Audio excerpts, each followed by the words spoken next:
ओम नमः भगवते वासुदेवाय नमः। दक्षिणी राजस्थान प्रादेशिक माहेश्वरी महिला संगठन, जिला एवं नगर माहेश्वरी महिला संगठन भीलवाड़ा की ओर से आप सभी को सादर जय श्री कृष्ण। कर्म तो हर पल हर समय हम सभी करते हैं। ऐसा कोई क्षण संभव नहीं जब हम कर्म किए बिना रह सकें। कुछ कर्म झूठ और फरेब से भरे होते हैं एवं कुछ कर्तव्य से भरे होते हैं। तो फिर ऐसे कौन से कर्म हैं जो हमें हमारे लक्ष्य तक ले जाएंगे? उसी का विश्लेषण प्रभु श्री कृष्ण अध्याय 3 में कर रहे हैं, जिसका नाम है कर्मयोग।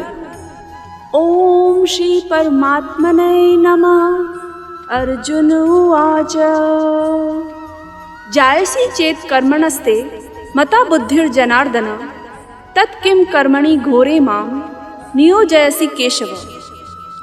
अर्जुन पूछते हैं, हे जनार्दन, यदि आपको कर्म की अपेक्षा ज्ञान श्रेष्ठ लगता है तो फिर हे केशव, मुझे भयंकर कर्म में क्यों लगाते हैं? यदि कृष्ण ज्ञान को कर्म से श्रेष्ठ बताते हैं तो वो अर्जुन को युद्ध के लिए क्यों कह रहे हैं? क्योंकि ज्ञान तो अर्जुन उनसे ले ही रहा है, फिर वो युद्ध क्यों करे? व्यामीषणेव वाक्येन बुद्धिं मोहयसीव मे तदेकं वद निश्चित्य येन श्रेयोः माप्नुयाम्। कृष्ण की बात सुनकर अर्जुन की बुद्धि मोहित हो रही थी, अर्थात समझने की बजाय और उलझन में फंस गए। अर्जुन कहना चाहते हैं, भगवान मुझे एक राह बताइए, दुविधा में न डालिए। कृष्ण की बातें ऊपर से देखकर लगता है ये तो सभी ज्ञान की बातें हैं, इस पे कोई चले तो कैसे चले? श्री भगवानुवाच लोकेस्मिन् विविधा निष्ठा पुरा प्रोक्ता मया नघ ज्ञान योगेन सांख्यानाम कर्म योगेन योगिनाम। श्री भगवान बोले, हे निष्पाप, इस लोक में 2 प्रकार की निष्ठा मेरे द्वारा पहले कही गई है। एक है सांख्य योग, जिसका संबंध ज्ञान योग से है, और योगियों की निष्ठा कर्म योग से होती है। न कर्मणा मनारंभान नैष्कर्मण्य पुरुषोश्नुते न च सन्न्यसनादेव सिद्धिं समधिगच्छति। मनुष्य न तो कर्मों का आरंभ किए बिना योग निष्ठा को प्राप्त होता है और न कर्मों के केवल त्याग मात्र से सिद्धि यानी ज्ञान योग को प्राप्त होता है। यानी ऐसा नहीं है कि कर्म ना करे और स्वयं को सन्यासी कहे, ऐसे तो दुनिया चल ही नहीं पाएगी।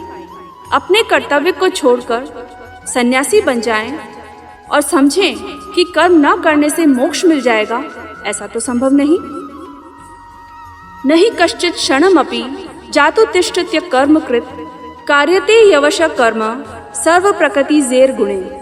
निस्संदेह कोई भी मनुष्य किसी भी काल में क्षण मात्र भी बिना कर्म किए नहीं रहता, क्योंकि सारा मनुष्य समुदाय प्रकृति द्वारा कर्म करने के लिए बाध्य किया जाता है। जिस तरह सांसें चलती है, समय चलता है, जीवन चक्र चलता है, जब तक जीवन चलेगा कर्म भी चलेगा। कर्मेंद्रियाणि संयम्य य आस्ते मनसा स्मरन् इंद्रियार्थान विमूढ़ात्मा मिथ्याचार स उच्यते। जो मूढ़ बुद्धि मनुष्य समस्त इंद्रियों को हठपूर्वक ऊपर से रोककर अंदर मन से उन्हीं इंद्रियों के विषय में चिंतन करता रहता है, वह मिथ्याचारी अर्थात दंभी कहा जाता है, मतलब झूठा और घमंडी। जैसे भोजन से तो मना कर दिया, पर हमेशा खाने और उसके स्वाद के बारे में ही सोचे, तो ये कैसा उपवास? भला इसे कोई व्रत मानेगा?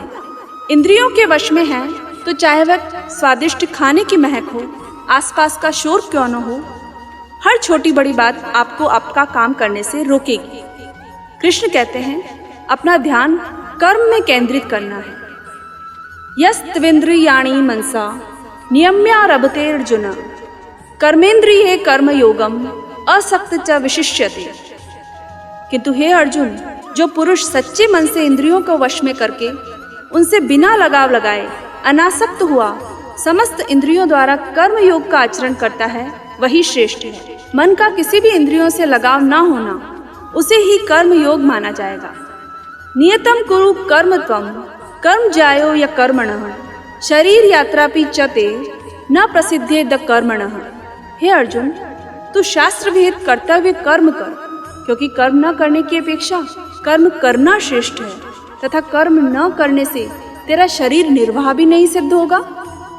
यज्ञार्थार्थ कर्मणोऽन्यत्र लोकोऽयं कर्म बंधन तदर्थम कर्म कौन्तेय मुक्त संग समाचर। इस श्लोक में कृष्ण पूरे समाज की भलाई वाले कर्म को समझा रहे हैं। यज्ञ के निमित्त किए जाने वाले कर्मों के अतिरिक्त दूसरे कर्मों में लगा हुआ यह मनुष्य समुदाय कर्मों से बंधता है। इसलिए हे अर्जुन, तू आसक्ति को त्याग कर उस यज्ञ के निमित्त ही भली भांति कर्तव्य कर्म कर। यदि हम अपने काम को यज्ञ समझें और उसे सम्मान पूर्वक करें तो सबका भला होगा। यज्ञ अर्थात समाज की भलाई के लिए किया गया निस्वार्थ कर्म। सह यज्ञ प्रजा सृष्ट्वा पुरोवाच प्रजापति अनेन प्रश्विद यद्व एष वोस्तिष्ठ कामधुक्। प्रजापति ब्रह्मा ने कल्प के आदि में यज्ञ सहित प्रज्ञाओं को रचकर उनसे कहा कि तुम लोग इस यज्ञ के द्वारा वृद्धि को प्राप्त हो और यह यज्ञ तुम लोगों को इच्छित भोग प्रदान करने वाला हो। देवान भावयतानेन ते देवा भावयन्तु वह परस्परम भावयन्तः श्रेय परमवाप्स्यथ। ब्रह्मा जी कहते हैं, तुम लोग इस यज्ञ के द्वारा देवताओं को प्रसन्न करो और वे देवता तुम लोगों को उन्नत करेंगे। इस प्रकार निस्वार्थ भाव से एक दूसरे को उन्नत करते हुए तुम लोग परम कल्याण को प्राप्त होगे। यज्ञ तरीका है देवताओं को खुश करने का और उनके बदले देवता आपसे प्रसन्न होते हैं। इसीलिए कार्य आरंभ करने से पहले ईश्वर का नाम लेने का विधान है और यह विधान सही तरीके से लिया जाए तो उसे यज्ञ कहते हैं। यज्ञ ईश्वर और स्वयं के बीच की कड़ी है। इष्टान भोगान ही वो देवा दास्यन्ते यज्ञ भाविता तेर दत्ता न प्रदायभ्यो यो भुक्ते स्तेन एव सः।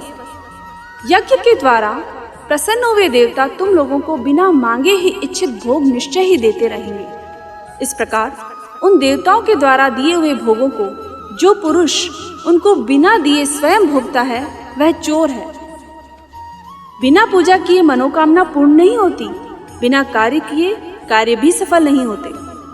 यज्ञ शिष्टाशीन संतो मुच्यन्ते सर्व किल विषे भुज्यन्ते ते त्वघम पापा ये पचन्त्यात्म कारणात्। यज्ञ से बचे हुए अन्न को खाने वाला श्रेष्ठ पुरुष जब सब पापों से मुक्त हो जाता है, और जो पापी लोग अपना शरीर पोषण करने के लिए अन्न पकाते हैं वे तो पाप को ही खाते हैं। हम क्या केवल खाकर जीने के लिए और फिर मर जाने के लिए पैदा हुए हैं? अन्नात् भवन्ति भूतानि पर्जन्यादन्न संभव यज्ञात् भवति पर्जन्यो यज्ञ कर्म समुद्भव। कर्म ब्रह्मोद्भवम विद्धि ब्रह्माक्षर समुद्भवम तस्मात् स्वर्गतम ब्रह्म नित्यम यज्ञे प्रतिष्ठितम। संपूर्ण प्राणी अन्न से उत्पन्न होते हैं।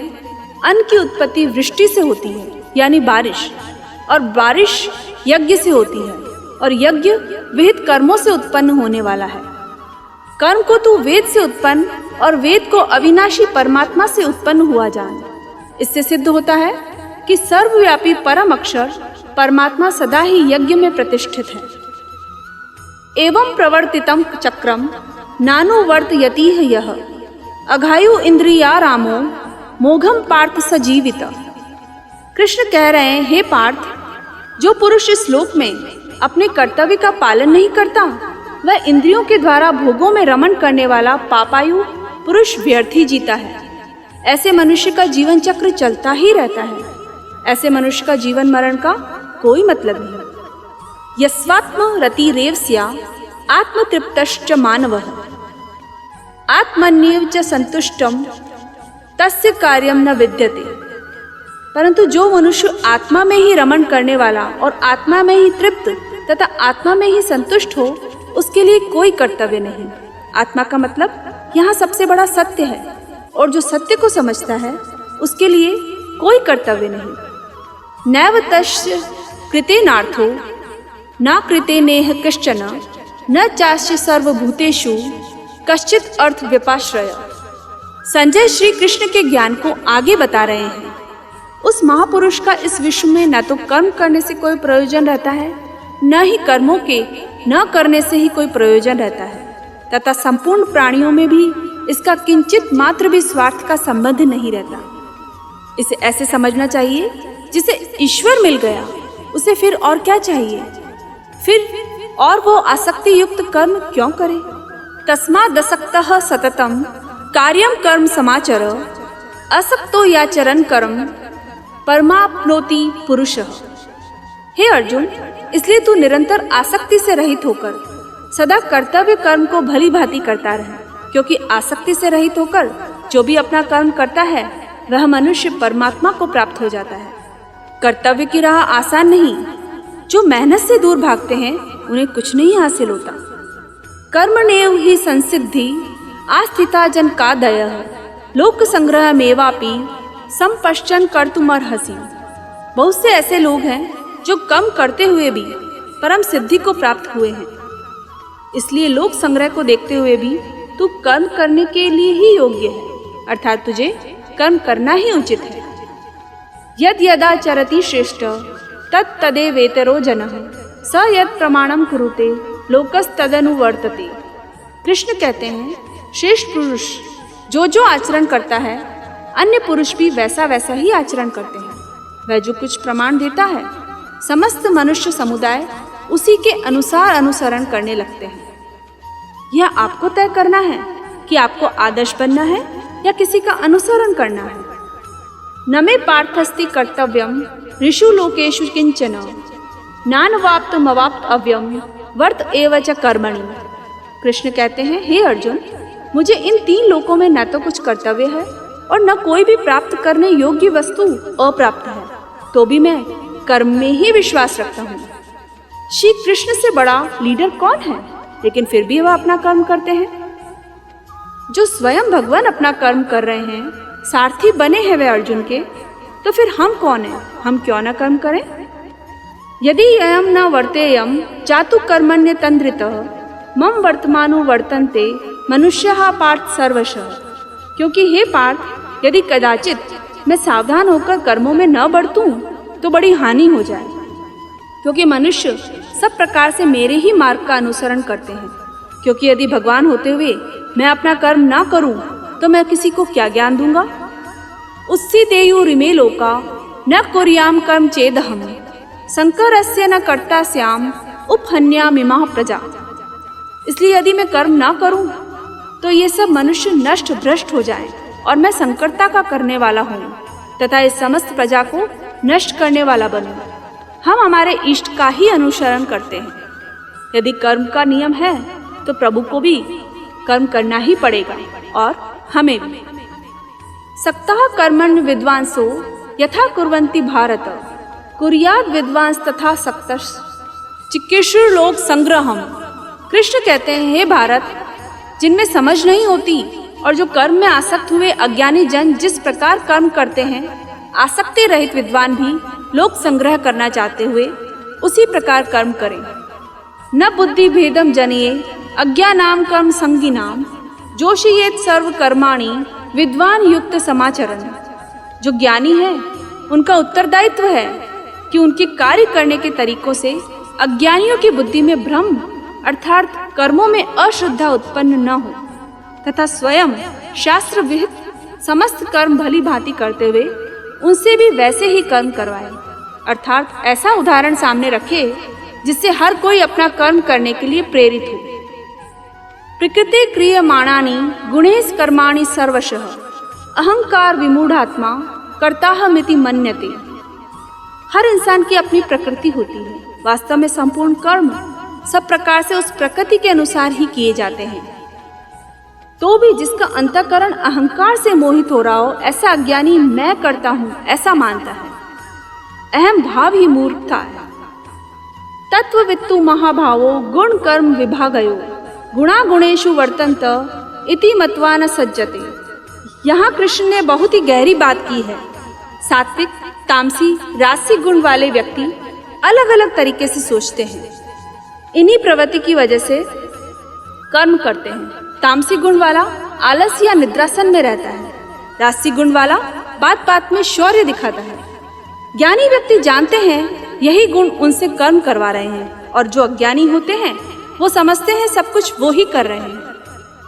प्रकृतेर गुण सम्मूढ़ा सज्जन्ते गुण कर्मसु तात कृतस्न विदो मंदान कृतस्न विन्न विचालयेत। प्रकृति के गुणों से अत्यंत मोहित हुए मनुष्य गुणों में और कर्मों में आसक्त रहते हैं। उन पूर्णतया न समझने वाले मंद बुद्धि अज्ञानियों को पूर्णतया जानने वाला ज्ञानी विचलित न करे।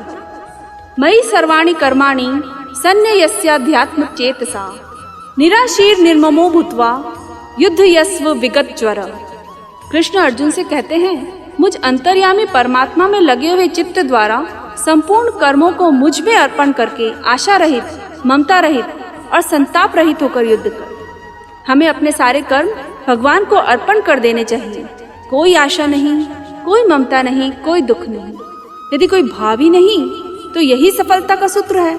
सब कुछ भूलकर बस कर्म में लग जाइए और उन्नति करते जाइए। ये मे मत मिदम नित्यम मनोतिष्ठन्ति मानवा श्रद्धावंतो सूयंतो मुच्यन्ते तेपि कर्म भी।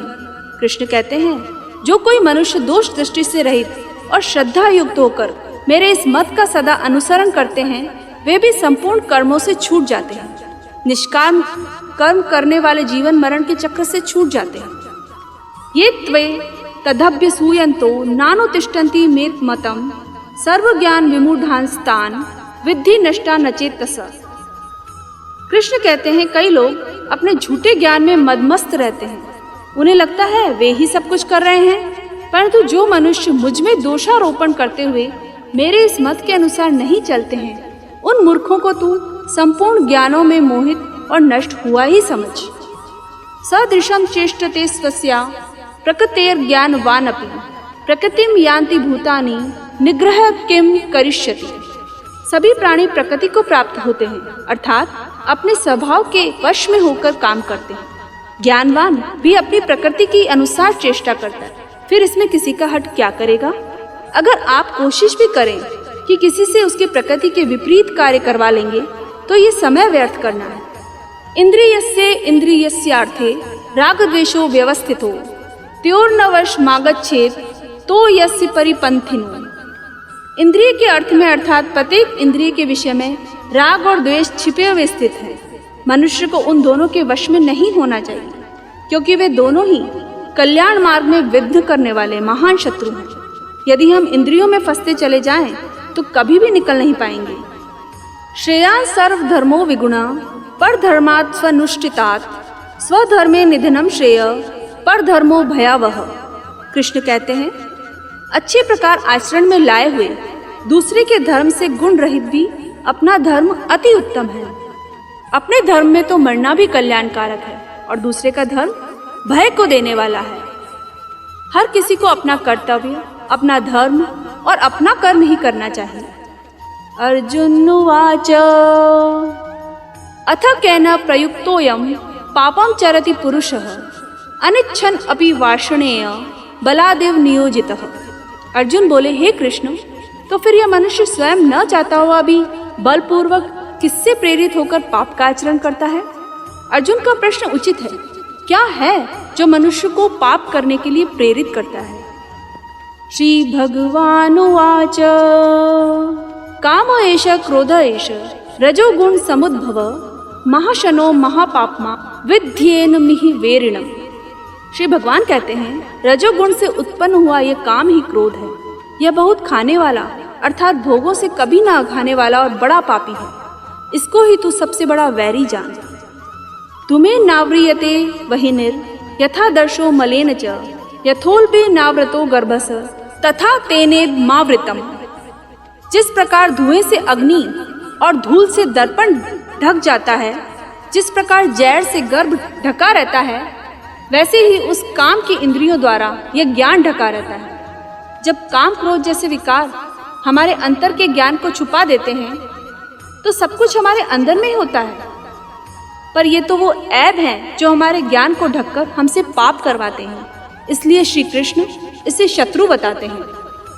आवृतम ज्ञान मेतेन ज्ञानिनो नित्य वेरिणा काम रूपेण कौन्तेय दुष्पूरे नान लेन च। और हे अर्जुन, इस अग्नि के समान कभी न पूर्ण होने वाले काम रूप ज्ञानियों के नित्य वैरी के द्वारा मनुष्य का ज्ञान ढका हुआ है। भोगों का कोई अंत नहीं, ये भोग मनुष्य का अंत करके ही मानते हैं। इंद्रियाणि मनोबुद्धि रस्याधिष्ठान मुच्यते एतेर्विमोह यत्येष ज्ञानमावृत्य देहिनम्। कृष्ण अर्जुन को समझा रहे हैं, इंद्रिया, मन और बुद्धि ये सब इसके निवास स्थान कहे जाते हैं। ये काम इन मन, बुद्धि और इंद्रियों द्वारा ही ज्ञान को आच्छादित करके जीवात्मा को मोहित करता है। तस्मात् त्वमिन्द्रिया न्यादो नियम्य भरतर्षभ पाप्मानं प्रजह्येनं ज्ञान विज्ञान नाशनम। इसलिए हे अर्जुन, तू पहले इंद्रियों को वश में करके इस ज्ञान और विज्ञान का नाश करने वाले महान पापी काम को कुछ भी करके बलपूर्वक मार डाल। कृष्ण अर्जुन को समझाते हैं, इसके पहले काम क्रोध जैसे शत्रु तुझ पर कब्जा कर ले, तू अपनी इंद्रियों को अपने वश में कर ले। इंद्रियाणि पराण्याहु इंद्रियेभ्य परम मनः मनसस्तु परा बुद्धिर यो बुद्धे परतस्तु स। इंद्रियों को स्थूल शरीर से श्रेष्ठ, बलवान और सूक्ष्म कहते हैं। इन इंद्रियों से श्रेष्ठ मन है, मन से भी श्रेष्ठ बुद्धि है, और जो बुद्धि से भी अत्यंत श्रेष्ठ है वह है आत्मा। अतएव सबसे बड़ी आत्मा है और इसे ही हमें समझना है। एवं बुद्धे परम बुद्ध्वा संस्तभ्यात्मानमात्मना जहि शत्रुम महाबाहो काम रूपम दुरासदम। कृष्ण कह रहे हैं, इस प्रकार बुद्धि से श्रेष्ठ अर्थात सूक्ष्म, बलवान और अत्यंत श्रेष्ठ आत्मा को जानकर और बुद्धि के द्वारा मन को वश में करके, हे महाबाहो, तू इस काम रूप दुर्जय शत्रु को मार डाल। बुद्धि से मन को वश में करना है। अगर मन वश में हो गया तो आप इंद्रियों को भी वश में कर लेंगे, और जब मन व इंद्रियां आपके वश में हैं तो उसका अगला कदम होगा आत्मा के पास पहुंचना। आत्मा परमात्मा का ही एक रूप है और आपकी बुद्धि आत्मा के पास पहुंच सकती है। ओम तत्सदिति श्रीमद्भगवद्गीतासु उपनिषदसु ब्रह्म विद्यायां योग शास्त्रे श्री कृष्णार्जुन संवादे कर्म योगो नाम तृतीयोऽध्याय। श्री कृष्णाय समर्पणस्तु। ये था तृतीय अध्याय। अखिल भारतीय माहेश्वरी महिला संगठन पश्चिमांचल उपाध्यक्षा श्रीमती ममताजी मोदानी, दक्षिणी राजस्थान प्रादेशिक माहेश्वरी महिला संगठन से कुंतल जी तोष्णीवाल, अनिला जी अजमेरा, जिला माहेश्वरी महिला संगठन से सीमा जी कोक्ता, प्रीति जी लोहिया, नगर माहेश्वरी महिला संगठन से भारती जी बायती के साथ मैं रीना डाट आपसे आज्ञा चाहती हूँ। पुनः प्रस्तुत होंगे आपके समक्ष चतुर्थ अध्याय लेकर। जय श्री कृष्ण।